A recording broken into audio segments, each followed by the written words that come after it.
Ano nangyari? Of course, meron na siya raw, immigration lookout. Oh, nakalista na siya sa immigration lookout, guys. Sa ILBO. Naka-lookout order na siya. Oo. Tindi na ito, men. Pero natin balita tungkol dito, guys. Nag-issue na ng lookout bulletin ang Department of Justice sa ilang personalidad na dawit sa investigasyon sa ni-raid na Pogo Hub sa Porac, Pampanga. Kasama sa listahan si Attorney Harry Roque. Nasa frontline ng balitang yan, si Camille Samonte.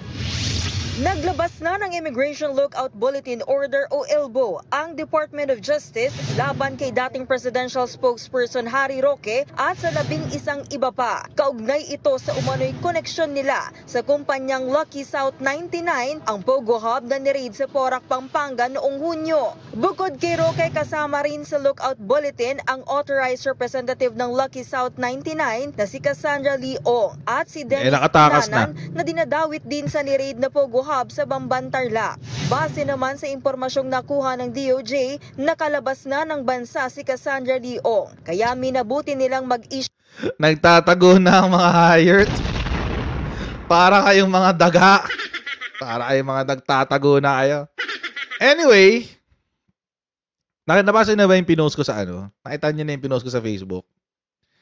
May nagbalita kasi sa atin yung isang dagang Costa. Speaking of nagtatago. Oo, nag-report. Hindi man nag-report, pero nagsabi yung ating dagang Costa. Ano yung balita ng dagang Costa natin? Ang sabi ni dagang Costa, guys, meron dong isang kontrobersyal na individual. Siyempre, sinabi sa akin pangalan, pero hindi ko sasabihin sa inyo kung sino. Meron dong isang kontrobersyal na individual na EB. Nakipag-eyeball. Nakipag-eyeball, guys. Sa barko ng isang foreign entity sa may karagatan dyan sa may bandang Zambales. Oo. Yan. So, ano ibig sabihin? Di nagtatago na. Nakatakas na ng bansa. Si controversial individual. Si CI. Yan. Nakatakas na ng bansa si CI. Oo. Kaya pala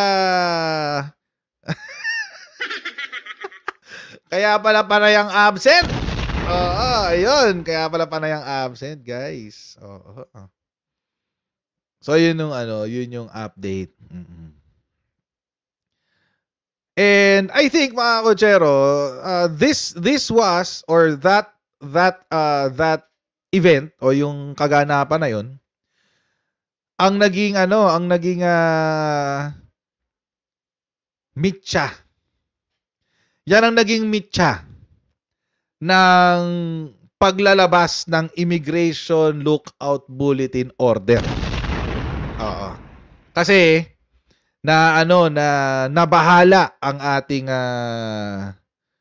Justice Secretary. Dyan sa mga ganap na yan. Wala na. Hindi nyo na mahahabol.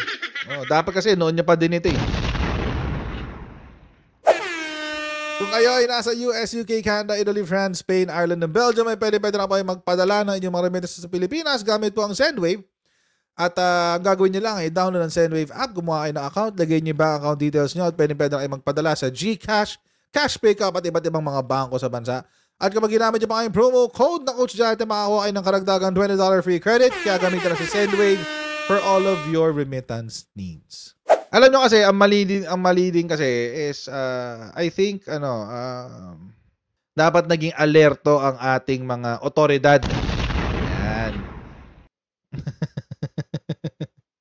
So, dapat mas naging alerto pa sila eh. Dapat nung mga panahon na nandirito pa, nakabantay ang PNP or kung sino man, NBI, di ba?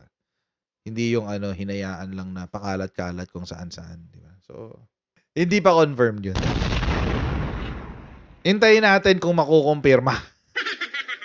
Kung lalabas sa balita. Pero mga kochero, if ever man lumabas sa balita itong kinukwento ko sa inyo, huwag nyo pong kalimutan, you heard it here first. Dito niya po unang narinig sa CG channel. Ay, nako. Anyway, tuloy natin tong balita.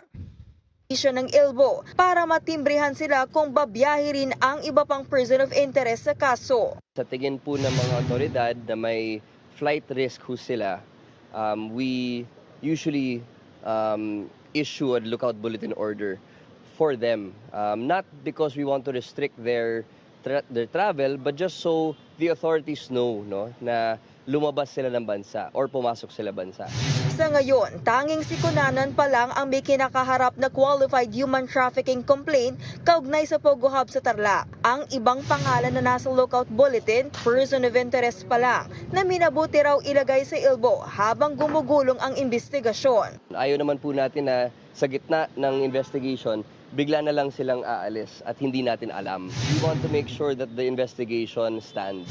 Tinawag naman na political witch hunt ni Attorney Harry Roque ang pagkakasama niya sa lookout bulletin. Layon lang daw nito na patahimikan siya bilang kritiko ng Administrasyong Marcos. Gayunman, wala raw siyang rason para umalis ng bansa at haharapin daw niya ang mga akusasyon. Wala ka rason umalis ng bansa? Next week, meron sa Canada. May maisog sa Canada. The Maple Leaf Editions. Ay, naka. Anyway. Ayan na nga ba. Hindi laro siyang dahilan umalis ng bansa. Tira nyo, pustahan tayo. Next week, ando yan sa, sa Canada. August 16 daw ang sabi. So, pustahan tayo. Next week, nasa Canada yan. Ibinabato sa kanya. Buwelta naman ng DOJ, hindi political harassment ang inilabas nilang ILBO dahil hindi lang naman si Roque ang nasa listahan. Kasabay niyan, hindi naman sumipot sa DOJ kanina si suspended Bamban Mayor Alice Go sa pagpapatuloy ng preliminary investigation sa reklamong human trafficking na inihain laban sa kanya at iba pa. Ngayon, hindi sumipot? I wonder why.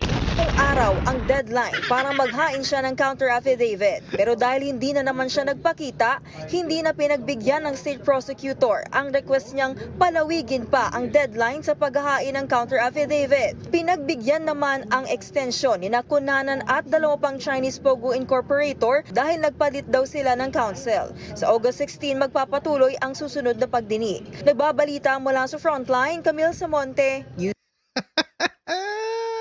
No comment.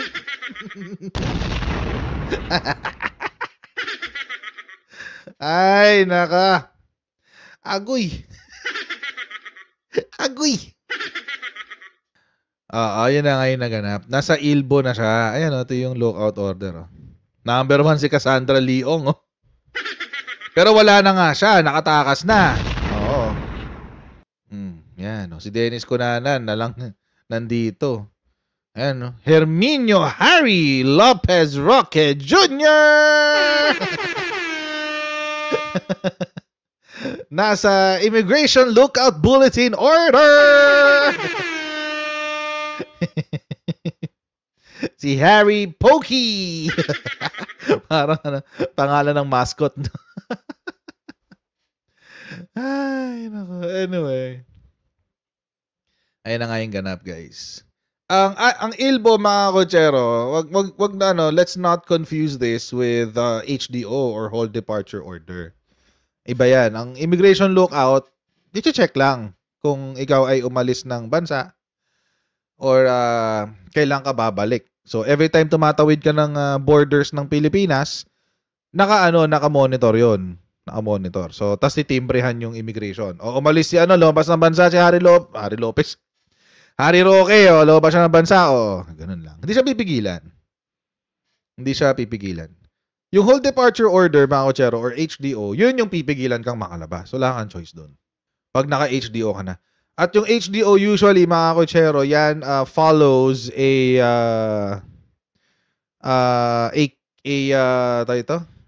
case. Kapag nag-file ka ng kaso laban sa isang individual, pwede ka ring mag-request ng Hold Departure Order at the same time. So, isasubmit mo naman yun sa pag-submit mo sa fiscal, diretso mo na rin isasubmit yun sa DOJ para sa ILBO. or sa HDO, hold departure, para hindi makatakas. Yun. Ayun na nga ang nangyari. So ito, sa itong dito sa sitwasyon ni Harry Pokey, wala namang hold departure. So, you cannot call this a political persecution tulad ng sinasabi ni Harry Roque. Kasi sabi niya, I consider the immigration lookout order plain harassment. Oh, harassment law yan. This political witch hunt is intended to silence me as a critic of this administration, and I expect they will up the ante following my call posted on Facebook to keep Malacanang drug-free after the damning revelations of eyewitness Cathy Binag. Uy, buhay pa rin pala yung kwento kay Cathy Binag. Pero hindi siya hindi siya masyadong nag-take off yung kay Cathy Binag. Kasi ganoon talaga pag kwento-kwento lang eh. Pag kwento-kwento lang kasi hindi talaga kinaagat yan. Oo. Mas kinagat pa nga yung sa lighting yung issue ng lighting, yung may puti dito si PBBM. Mas kinagat pa nga yung issue na yun totoo lang. Alam niyo kung bakit? Kasi it's it's a picture. Kumbaga, there's evidence there's proof. Oo. So, itong kay Cathy Binang hindi masyado. Lalo na naglabasan yung mga connectments. No, yung mga connections niya sa partido ni Digunggong. Oo. Lalong nalintigan. Lalong hindi pinaniwalaan. Lalong nagmukhang tanga ang partido ni Duterte. Obvious kasi, parang, what the hell? Intrigang dating. Parang yung ang naniniwala lang dyan yung mga taong walang ginawa sa buhay kundi makipagchismisan. Actually, speaking of yung tawag dito, yung picture or yung video rather, sa yun araw ng kagitingan yun, anniversary. Yung sa yung meron dong pulburon sa mukha si PBBM. Alam nyo mga kotsero, papakita ko sa inyo yung picture para lang masabi nyo na tawag dito. Para lang masabi nyo na fair ako. Fair. Alam nyo mga kotsero, nakakatawa kasi si Harry Roque. Sa kanya ko kasi ito nakita kanina. Kay Harry Roque ko rin ito nakita. And ito yung mga sinasabi niyang mga keep Malacanang drug-free. Oo. Pero nung panahon ni Digong, bumabaha ng fentanyl tsaka ng marijuana sa Malacanang. Diba? Talk about hypocrisy. Ito yon. Sa kanya ko kasi ito nakita. Sabi niya kasi, yung powdery white substance sa ilong ni PBBM? Ito. Yan. Kung hindi ba naman isang inutil at kalahati ito si PBBM? Kasi si Harry Roque, sorry. Kung di ba naman siya isang inutil at kalahati, yung white powdery substance? Ibig sabihin, ito rin yan. Nasa labi. Ayan, yan, nasa labi na yan. Ito rin yan nasa ilalim ng mata. Ito rin yung nasa ilalim ng kilay niya na yan. Ano yan lahat yan? White powdery substance? Ang stupid Ang stupid. Alam niyo mga kotsero, minsan pinadududahan ko kung abogado pa talaga to si Harry Roque. kung abogado pa ba siya o propagandista na lang siya. Di ba? Tingnan nyo. So pare-pareho ng kulay yan. Ayan, yan. Ayan, actually pati pa nga tong buong ilong niya ayan. Ayan sa labi, ayan sa labi.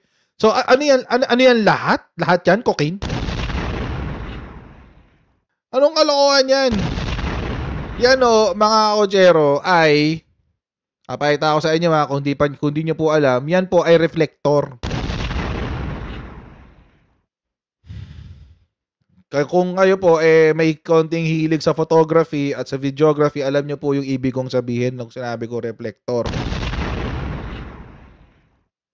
Yan po ay ginagamit kapag ang isang tao na kinukuhaan mo ng picture ay against the light.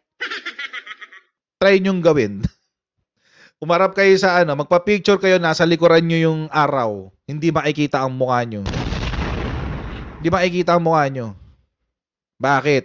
Kasi masyadong maliwanag yung background. So mag-a-adjust ngayon yung lente ng camera.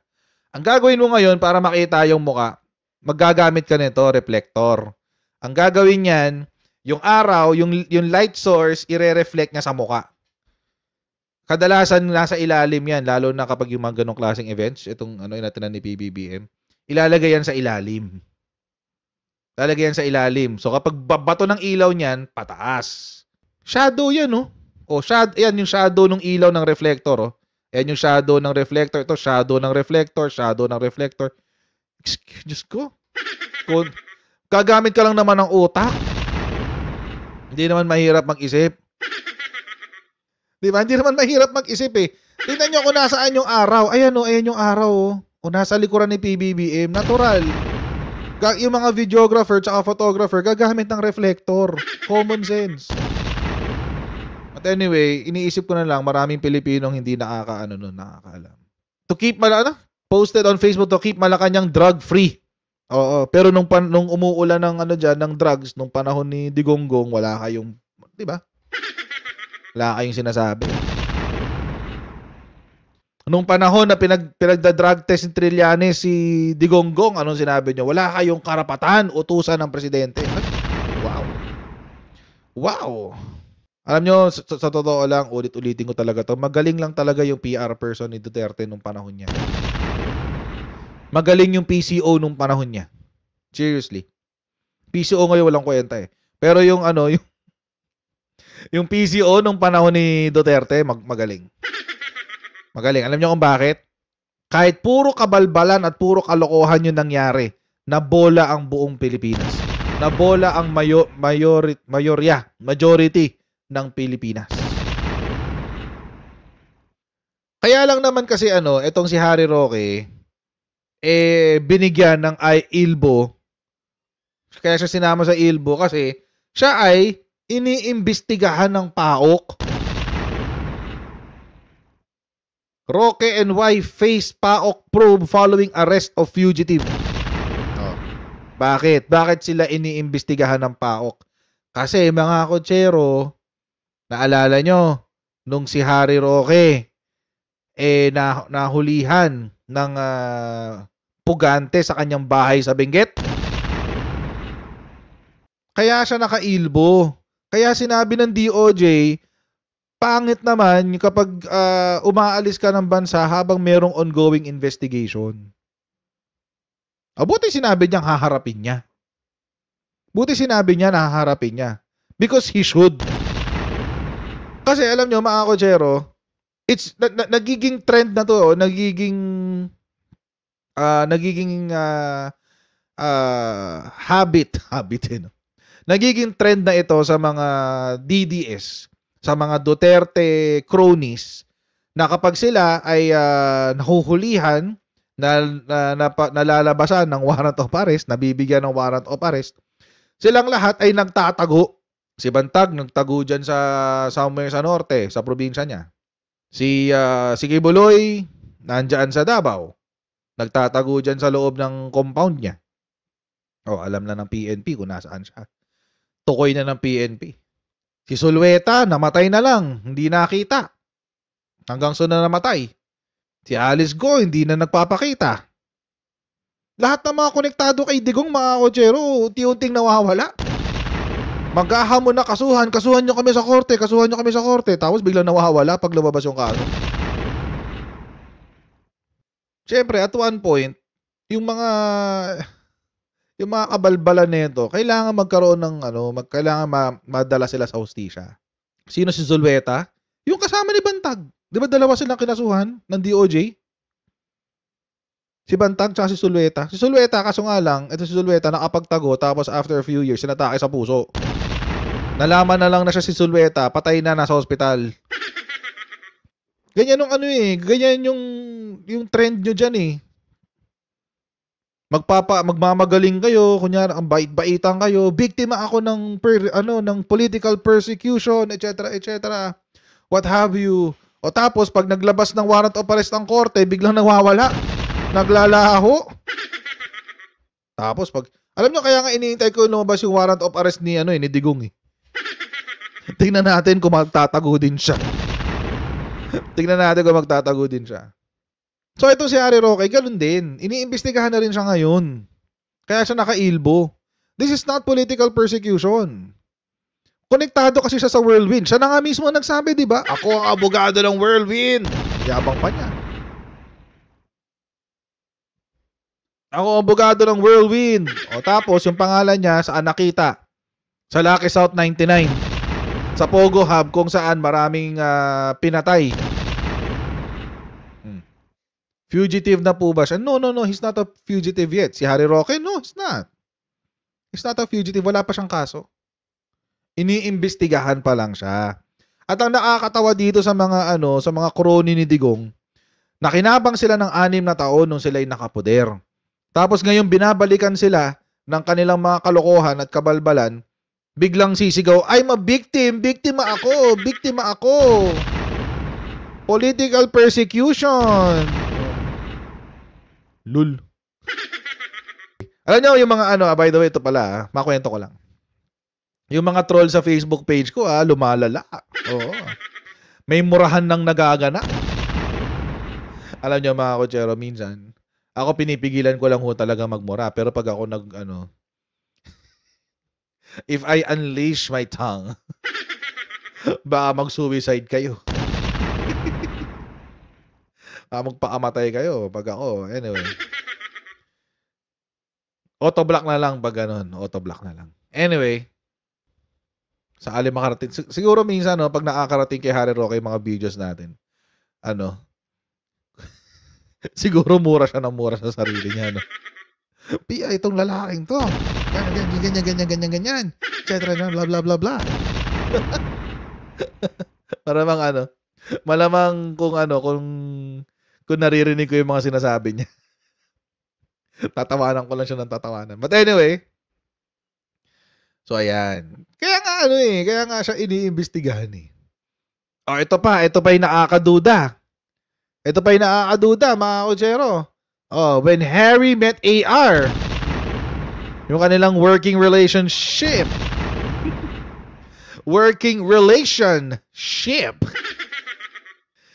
Ay, naka. Bears. Nga, Stevie eh. Bears working relationship. Loko-loko to si politiko. Si politiko yan eh. Loko-loko to si politiko.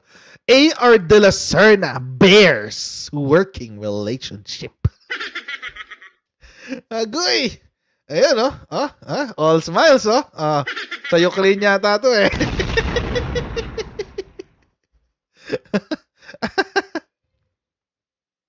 Yan sabi niya. Tinanong siya ni Ontiveros, ano naman ang history ng working relationship niyo ni Attorney Roque? Yan. Ay, nako. Anyway. Yan. Tapos, wag na ho natin kalimutan, mga kotsero, na si AR de la Serna. Siya ho yung nakatira doon sa Pogo Hub ng Lucky South 99. Siya yung nakatira doon sa siya yung nagsabi na akala doon niya boarding house lang daw yung Pogo Hub. Alam niyo mga kotsero, hindi naman siguro ganun kabobo tong si AR de la Serna, di ba? Di ba? Alam niyo mga kotsero, ako pag dinala niyo ako sa isang lugar na puro Chinese, tapos mukhang call center, etc., tapos puro Chinese, mga kotsero, iisipin ko agad, ay, Pogo Hub. Dito nga sa sa may lugar namin merong isang mall. Nag-accommodate ng Pogo. Alam mo agad na Pogo eh. Alam mo talaga agad. Kasi yung mga tao in and out puro Chinese. Alam mo agad na Pogo eh. Ang galing nga nung mall na yun kasi hanggang ngayon buhay pa siya. Yun lang ang nag-e-exist lang siya para dun sa Pogo na yun. Baka yung Pogo ang bumubuhay dun sa mall na yun. Promise. Kasi wala nang ibang tindahan kasi hindi naman pinupuntahan ng mga tao, etc. So, ito pang si AR de la Serna, akala daw niya boarding house lang. Boarding house? Really? Partida, saan ka nakakita ng boarding house na free lodging? Libre! Alam nyo, ang theory ko dyan, ganito. Simple lang naman ang theory ko dyan Ang theory ko dyan, itong si AR de la Serna, pinagbantay. Siya yung ano, siya yung mata, tenga at bibig ni Harry Roque doon sa Lucky South. Kasi syempre hindi pwedeng makita diyan sa loob si Harry Roque. Hindi pwede. Ano yun, madidikit ang pangalan niya doon sa Lucky South eh. So, kailangan niya ng representative.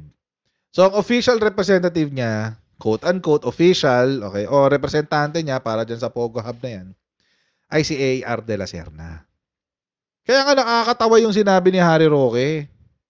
Sabi niya, the only pieces of evidence they have are that I have accompanied Cassandra Leong for the scheduling of arrears payment and an uncorroborated organizational chart which I had no participation in preparing, neither did I consent to my name's inclusion.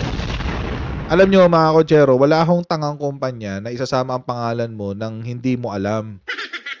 Contracted yan. Contracted yan. Wala akong ganong klaseng kumpanya. Kahit sino pang kumpanya yan. Isasama lang yung pangalan mo dahil trip lang? No.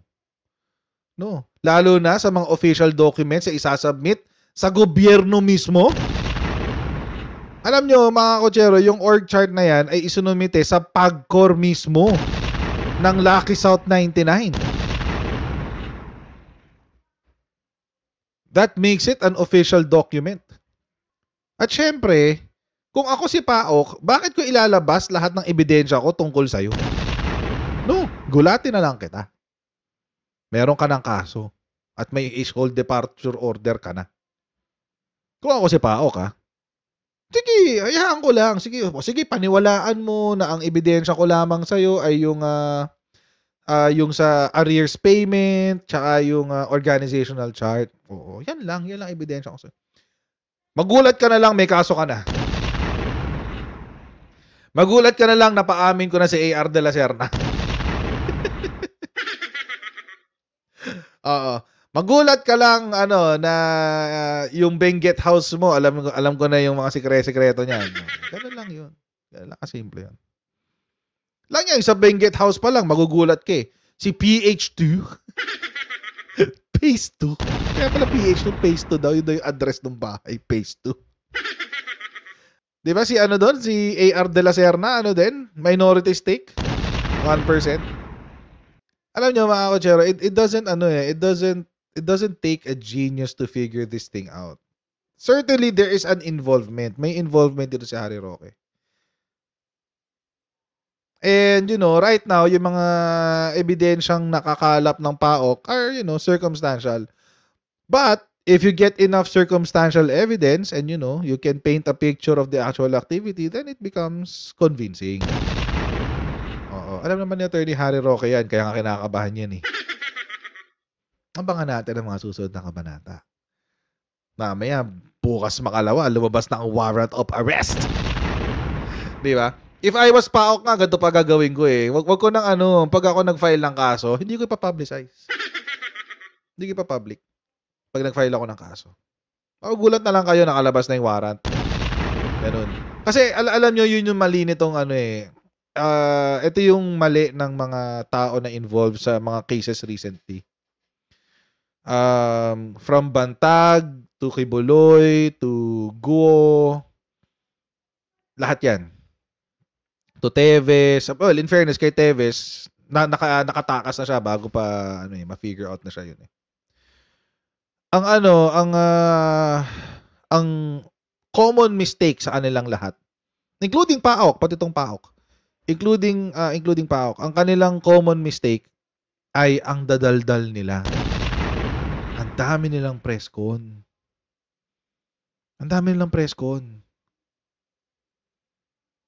For example, yung kay Bantag, everyday may press con ng DILG tsaka DOJ.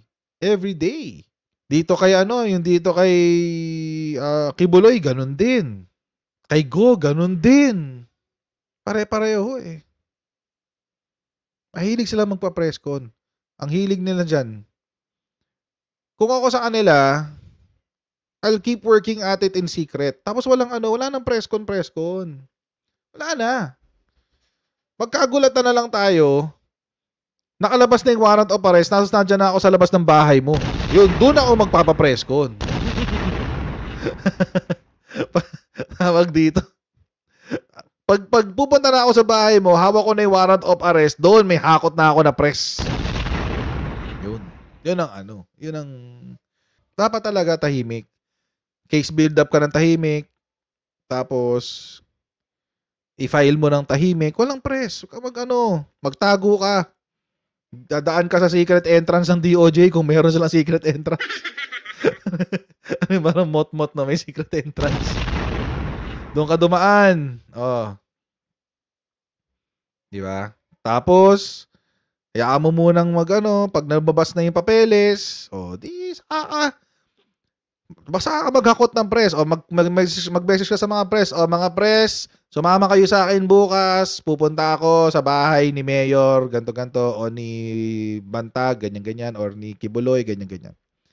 Pupunta ako. Pagtanong sila, bakit? Pumunta na lang kayo, sumama na lang kayo. Hindi, bigla kang serve ng warrant. Gulpi di gulat. Dapat ganun. Although syempre sa ating tayo mga content creators ng balita. Parang mawala na kami ng content.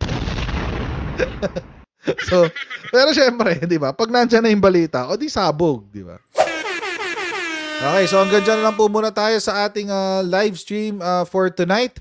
And wag niyo pong kalimutan mag-subscribe sa Coach Jared YouTube channel at sa bago ko pong YouTube channel din. Lagay ko uli yung link para makafollow kayo. Tulungan niyo po ako mga 1,000 subscribers sa Coach Jared Reacts. Okay, yan po yung link sa baba. Paki-follow po yan. And paki-subscribe po yan. And please follow me on my social media account. Jared Pulido ang pangalan. I'll see all of you in our next live stream. God bless you guys. See you next time. And happy birthday to my loving wife. Happy birthday to you! At saka happy birthday din sa aking tita! Happy birthday to you! Alright. Bye everyone. See you next time. Bye!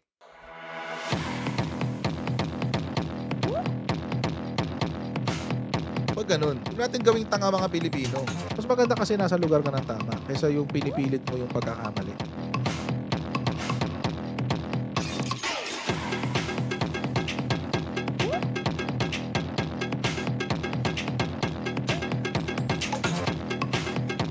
Are they willing to go that far? Hindi makakalimutan ng Pilipino yan hanggat di nasasagot niya. Sino ngayon nagsasabi ng totoo?